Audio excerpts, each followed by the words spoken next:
Voulez-vous savoir ce qui se passe réellement après la mort? Ou bien savez-vous ce qui arrive aux personnes qui disparaissent subitement et dont on ne retrouve jamais les corps? On entend parler un peu partout de dimensions parallèles, et bien cette théorie est vraie. Il existe dans notre monde des portes disposées un peu partout et n'importe comment dans notre dimension. Elles sont invisibles et indétectables. C'est pour cela que des personnes qui pendant qu'elles faisaient des randonnées en étant accompagnées ou non, disparaissent subitement au détour d'un chemin et sans laisser de traces, ou bien on retrouve des véhicules abandonnés sur la route sans trace du propriétaire, en attestent tous les Missing 411.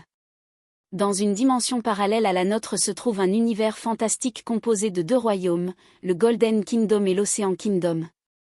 Cet univers est composé d'humains sélectionnés et catégorisés comme étant disparus dans leur propre monde et qui se retrouvent dans l'un des 2 royaumes. Le Golden Kingdom est une île terrestre avec des humains rebaptisés les matérials. Dans ce royaume, tous les matérials sont égaux en possession, en participation à la vie communautaire et en décision. Il y a des hiérarchies mais aucune ne prédomine sur les autres, et le roi est un leader et un médiateur dans la gérance des problématiques. Chaque hiérarchie correspond à des catégories distinctes, les manuels, les employés, les intelligentsia. Chaque catégorie a des sous-groupes divisés qui tournent au fur et à mesure pour permettre le développement des compétences de chaque individu du sous-groupe.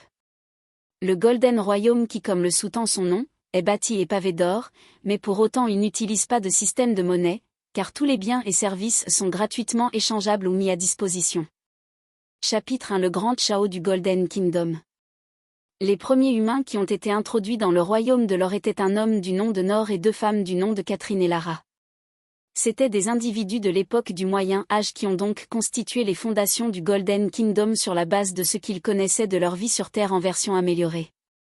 Nor devint donc le leader puis par la suite roi et prit comme épouse et concubine successivement Catherine et Lara.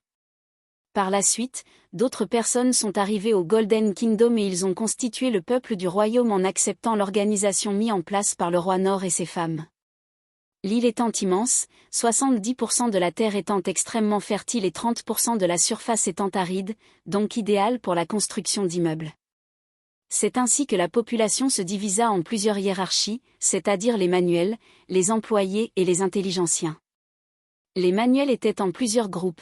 Les agriculteurs, les bâtisseurs, les créateurs, en vêtements et bijoux, les mineurs.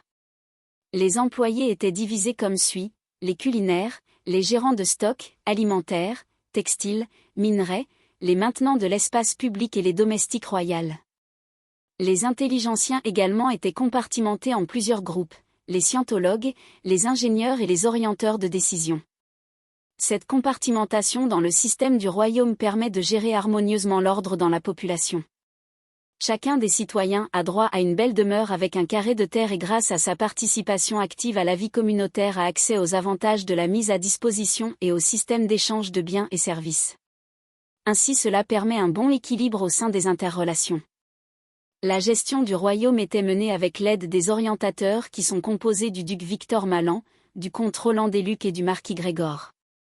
Le roi n'étant que le leader et le médiateur des affaires internes et des problématiques. Et chaque citoyen participe à voter dans les décisions.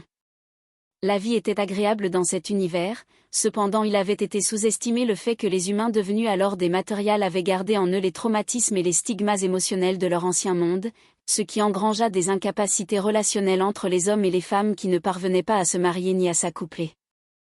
Le roi Nor avait lui 6 enfants avec ses 2 femmes. 4 filles et 2 princes. Il voulait marier ses filles avec les orientateurs mais il se heurtait au même problème que l'on retrouvait chez les citoyens. Ses 2 filles aînées Judith et Célia refusaient de se marier car elles aimaient l'oisiveté et les privilèges de leur statut et n'avaient pas envie de la responsabilité d'épouse. La plus jeune des filles de sa concubine Lara du nom de Léla était amoureuse d'un jeune chevalier qui s'appelait Benjamin. Le prince Coran fils de la reine Catherine entretenait des rapports cachés avec le duc Victor qui bien qu'hétérosexuel s'était laissé pervertir à cause de ses pulsions sexuelles non assouvies. Dû au refus de mariage des princesses et le prince Julian, fils de la concubine Lara était amoureux de sa demi-sœur Sereine 2e fille de la reine Catherine. La situation était catastrophique.